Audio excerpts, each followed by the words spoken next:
Hello guys, welcome to my YouTube channel med renal. इससे पहले मैंने एक्यूट किडनी फेलियर और क्रोनिक किडनी फेलियर के बारे में बताया था, जिसमें हमने देखा था हमारी दोनों किडनियां ख़राब हो जाती हैं और कैसे होती हैं।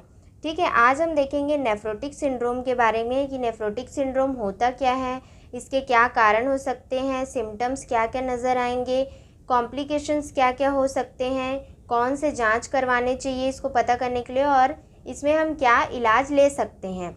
ठीक है, नेफ्रोटिक सिंड्रोम जो होता है ये मेनली बच्चों में होता है। एडल्ट्स में 20% होता है और बच्चों में 80 से 85% तक होता है। नेफ्रोटिक सिंड्रोम में मेनली क्या होता है, ओडिमा, हाइपोप्रोटीनेमिया एंड हाइपरलिपिडेमिया। अब इसका मतलब समझते हैं। ओडिमा इट मीन्स आप लोग समझ रहे हैं सूजन, मतलब हाथ पैर मुंह पूरे बॉडी में, आँखों के नीचे कहीं भी स्वेलिंग दिखाई देगा। ठीक है, दूसरा चीज़ हाइपोप्रोटीनेमिया। हाइपो मतलब क्या होता है, कम। हाइपो मतलब क्या होता है, कम, और हाइपर मतलब क्या होता है, ज़्यादा। अब यहाँ पे क्या लिखा है, हाइपो मतलब कि लॉस हो रहा है प्रोटीन का, प्रोटीन लिखा है तो, और मिया मतलब कि ब्लड होता है। ठीक है, जहाँ लास्ट में मिया आया मतलब समझ जाना है अपने को कि वो किस में कम हो रहा है या ज़्यादा हो रहा है, ब्लड में। तो यहाँ पे क्या लिखा है, हाइपोप्रोटीनेमिया, मतलब कि प्रोटीन का ब्लड में मात्रा कम होना। ठीक है, due to loss of protein from plasma. अब कंफ्यूज नहीं होना है कि प्लाज्मा ब्लड में ही प्लाज्मा और सीरम प्रेजेंट होता है। It is cause proteinuria. अब देखो, ब्लड में प्रोटीन की मात्रा कम हो रही है तो वो प्रोटीन कहाँ चला जाता है, यूरिन में, जिसको प्रोटीन यूरिया कहते हैं, है ना। हाइपर लिपिडीमिया, हाइपर जैसे मैंने अभी बताया, हाइपर मतलब क्या होगा, ज़्यादा। हाइपर लिपिडीमिया में क्या होता है, hyper lipidaemia increase lipid in blood. अब ये कैसे होता है, जैसे यहाँ पे ब्लड फिल्ट्रेशन हो रहा है, ठीक है, ब्लड पूरा फिल्टर हो रहा है, तो इसमें क्या होता है, लिपिड की मात्रा बढ़ जाती है।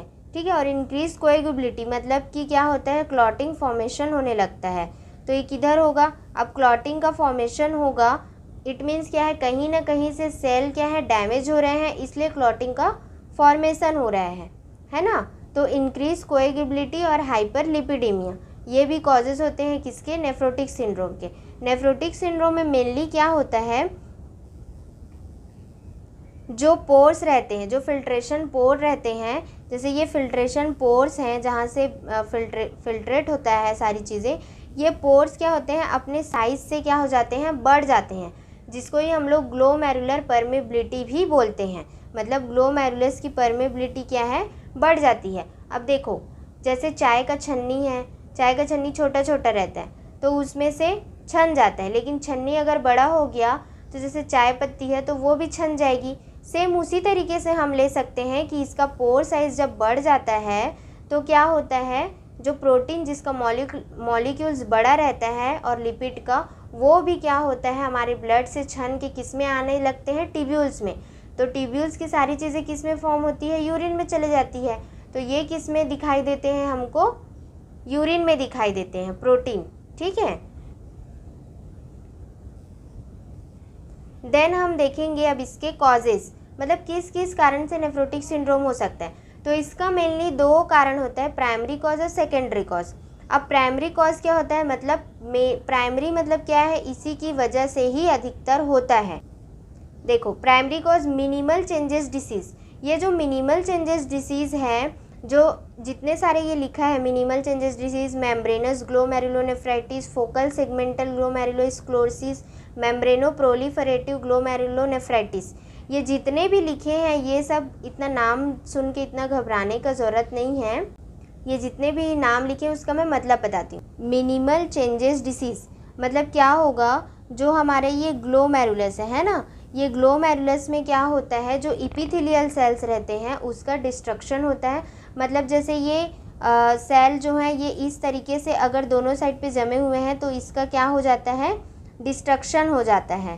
ठीक है, तो ये पहला हो गया। अब इसका डिस्ट्रक्शन होगा तो जाहिर सी बात है ये जो फिल्ट्रेशन पोर है उसका साइज़ बढ़ जाएगा, जिससे कि क्या होगा, प्रोटीन हमारे यूरिन में आने लग जाएगा। उसके बाद सेकंड देखते हैं, मेम्ब्रेनस ग्लोमेरुलोनेफ्राइटिस। ग्लोमेरुलो मतलब तो समझ में आ रहा है कि ये ग्लोमेरुलस में हो रहा है। मेम्ब्रेनस मतलब कि क्या होगा, जो ग्लोमेरुलर बेसमेंट मेम्ब्रेन था, जो मैं सबसे पहले वीडियो में बताया था किडनी और नेफ्रॉन में, तो वो मेम्ब्रेन में क्या होता है, डैमेज्ड होता है। तो मेम्ब्रेन में जब डैमेज होगा तो भी क्या होगा, परमेबिलिटी बढ़ जाएगा, तो प्रोटीन क्या हो जाएगा, पास आउट हो जाएगा। देन थर्ड देखिए फोकल सेगमेंटल ग्लोमेरुलोस के। अब सेगमेंटल मतलब सेगमेंटल ये इस साइड को बोलेंगे, है ना। फोकल मतलब क्या होता है कि रप्चर होना, ठीक है। रप्चर होके भी क्या हो जाएगा, ये हमारा जो बेसमेंट मेम्ब्रेन है वो क्या होता है, डैमेज्ड होता है। कुल मिला के जो एपिथेलियल सेल्स के हमारे पोर्स बने हुए होते हैं वो डैमेज्ड हो जाते हैं, ठीक है। मेम्ब्रेनोप्रोलिफरेटिव ग्लोमेरुलोस्क्लेरोसिस में भी सेम यही चीज़ होता है, ठीक है। तो ये सारे डिसीज़ अगर किसी को हैं तो वो नेफ्रोटिक सिंड्रोम में कन्वर्ट हो सकता है। अब हम देखते हैं सेकेंडरी कॉज। सेकेंडरी कॉज बहुत सारे हैं, इसलिए इसको याद करने के लिए एक ट्रिक अपनाते हैं हम, MC डेविड, ठीक है। एम मतलब क्या है, मैलिग्नेंसी, मतलब हॉटकिन डिसीज़ होती है, उस कारण से भी नेफ्रोटिक सिंड्रोम हो सकता है। कनेक्टिव टिश्यू मतलब कि हमारे जो भी टिश्यूज़ हैं, जो भी है हमारा नेफ्रॉन है, किडनी है, वो सारे सेल से ही बने हैं, सेल और टिश्यू से। इस टिश्यू के कारण अगर इस टिश्यू में डैमेज होता है, जैसे मैंने अभी बताया है ना कि जैसे मिनिमल चेंजेस डिसीज़ है, मेम्ब्रेनोप्रोलिफरेटिव है, फोकल है, तो उसमें क्या होगा, जो सेल्स हैं, एपिथेलियल सेल्स हैं, वो डैमेज्ड होंगे, तो उस कारण से भी हो सकता है, ठीक है। तीसरा डायबिटीज़ मेलाइटिस। अब देखो डायबिटीज़ मेलाइटिस में मैंने पहले ही बताया था, इससे पहले के वीडियो में, जिस पर्सन को डायबिटीज़ रहता है उसके हम ज़्यादातर यूरिन टेस्ट करवाते हैं। क्यों? क्योंकि जो प्रोटीन रहता है वो यूरिन में आ जाता है। क्यों आ जाता है? क्योंकि जो ग्लोमेरुलर फिल्ट्रेशन रहता है, मतलब जो GBM रहता है, वहाँ से क्या होता है, प्रोटीन पास आउट होने लग जाता है। उसके बाद एमाइलोडोसिस। एलर्जन में क्या होता है, बीज स्टिंग या स्कॉर्पियन अगर ये काट लिए तो इससे एलर्जी हो गई, तो इस टाइम पे भी नेफ्रोटिक सिंड्रोम में जा सकता है पेशेंट। उसके बाद क्या है, वेस्कुलराइटिस, मतलब रीनल वेन अगर थ्रोम्बोसिस, जैसे मैंने अभी बताया था सब पहले में, इंक्रीज कोएगुबिलिटी, मतलब क्या होता है, क्लॉटिंग फॉर्मेशन होने लग जाता है ना। तो ये क्या है, अगर वेन्स में भी थ्रोम्बोसिस हो जाएगा तो जाहिर सी बात है फ्लो अच्छे से नहीं हो जाएगा, जिससे प्रेशर बढ़ेगा, और प्रेशर बढ़ेगा तो ये जैसे बोमेन कैप्सूल है, तो इसका जो मेम्ब्रेन है वो क्या होता है, डैमेज हो जाता है, या इसकी क्या है, पोर्स क्या है, बढ़ने लग जाती हैं, ठीक है। फिर है आई से इन्फेक्शन किसी भी तरह का इन्फेक्शन हो सकता है, उस वजह से भी क्या है, हमारे जो सेल्स हैं ग्लोमेरुलस के वो डैमेज्ड होंगे, तो उससे भी नेफ्रोटिक सिंड्रोम में जा सकता है पेशेंट। और कुछ ड्रग को हैवी लें, जैसे कि कैप्टोप्रिल हो गया, गोल्ड हो गया, पेनिसिलिन हो गया, इन सारे के ज़्यादा यूजेस के कारण भी क्या होता है, हमारा GBM मतलब ग्लोमेरुलर बेसमेंट मेम्ब्रेन जो है वो डैमेज्ड होता है, जिससे पोर्स बढ़ने के कारण क्या होता है, सारी चीज़ें क्या होती हैं, यूरिन में आना स्टार्ट हो जाती हैं। तो ये थे इसके कॉजेज़, सेकेंडरी कॉजेज़, ठीक है।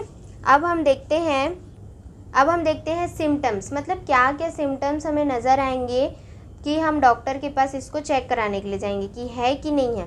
तो पहला होता है प्रोटीन यूरिया, जैसे मैंने डेफिनेशन में ही बता दिया था, यूरिन में हमें प्रोटीन नज़र आएगा। एडिमा होगा, मतलब स्वेलिंग दिखाई देगी। हाइपरलिपिडीमिया होगा, हाइपोएल्बुमिनिया होगा, मतलब एल्बुमिन की कमी होगी। लिपिड कोएगुबिलिटी इंक्रीज़ होगी, ठीक है। उसके बाद कॉम्प्लिकेशन, मतलब नेफ्रोटिक सिंड्रोम अगर किसी को है, तो अगर नेफ्रोटिक सिंड्रोम किसी को है तो उस टाइम पे क्या कुछ कॉम्प्लिकेशंस हो सकते हैं, जैसे ब्लड प्रेशर बढ़ जाना, प्रोटीन का लॉस हो रहा है हमारे बॉडी में, क्योंकि प्रोटीन कहाँ चला जा रहा है, हमारी बॉडी को तो लग नहीं रहा है, वो तो यूरिन के थ्रू यूरिन में आ जा रहा है और पास आउट हो जा रहा है ना। तो बॉडी में प्रोटीन की कमी होगी तो उसको क्या बोलेंगे, प्रोटीन एनर्जी माल न्यूट्रिशन। मेनली ये बच्चों में ही होता है। और उसके बाद ओडिमा, थ्रोम्बोइम्बोलिज्म हो सकता है, ठीक है। जैसे मैंने अभी कॉजेज़ में बताया था, इन्फेक्शन, तो इन्फेक्शन निमोनिया का भी हो सकता है और पेरिटोनाइटिस का भी हो सकता है, और इससे क्या हो सकता है, रीनल इंजरी भी हो सकती है, मतलब नेफ्रोटिक सिंड्रोम से वो एक्यूट किडनी फेलियर या क्रोनिक किडनी फेलियर में भी चेंज हो सकता है अगर उसका सही समय में ट्रीटमेंट नहीं लिया गया। उसके बाद इन्वेस्टिगेशन में क्या क्या, वही यूरिन आउटपुट देखेंगे हम कितना हो रहा है। उसके बाद यूरिन एनालिसिस में क्या करेंगे, 24 आवर्स यूरिन प्रोटीन चेक करेंगे, मतलब 24 आवर्स में यूरिन हो रहा है तो उसमें कितना प्रोटीन आ रहा है। तो 2 से 3 ग्राम के ज़्यादा अगर प्रोटीन आ रहा है तो वो क्या है, बेनिफिशियल नहीं है। उसके बाद ब्लड टेस्ट भी कराएंगे, RFT, CBC और CBC मतलब कंप्लीट ब्लड काउंट, मतलब कितना ग्राम उसके बॉडी में ब्लड है। सीरम इलेक्ट्रोलाइट्स करवाएंगे। और किडनी बायोप्सी, किडनी बायोप्सी में क्या होता है, हम किडनी का एक टिश्यू लेते हैं, टिश्यू से चेक करते हैं कि वो किडनी कितना काम कर रही है और कितना नहीं कर रही है।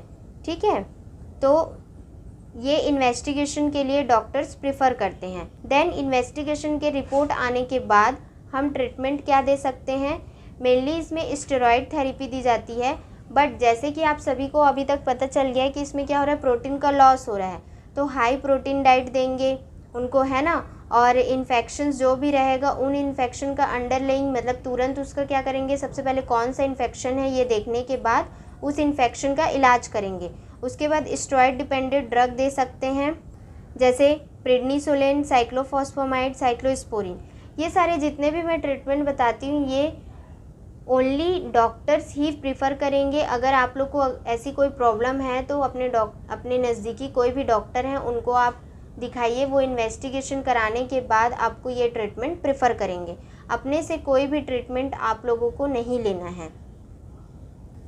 सो थैंक यू गाइस, आज के वीडियो में इतना ही। आई होप कि आप लोग को समझ में आ गया होगा कि नेफ्रोटिक सिंड्रोम क्या होता है और इससे हम कैसे अपने आप को बचा सकते हैं। Keep learning, keep growing. If किसी को नोट्स चाहिए होगा तो मैंने टेलीग्राम का लिंक नीचे डिस्क्रिप्शन में दिया हुआ है, वहाँ से वो ग्रुप में जुड़ सकते हैं और नोट्स को ले सकते हैं। और जितना हो सके मेरे वीडियोस को शेयर करिए, बिकॉज़ न्यू है और जितने लोगों को आप शेयर करेंगे उतने लोगों को नॉलेज होगा कि सारी डिसीज़ेज़ क्या होती हैं, कैसे होती हैं और इनसे हम कैसे बच सकते हैं।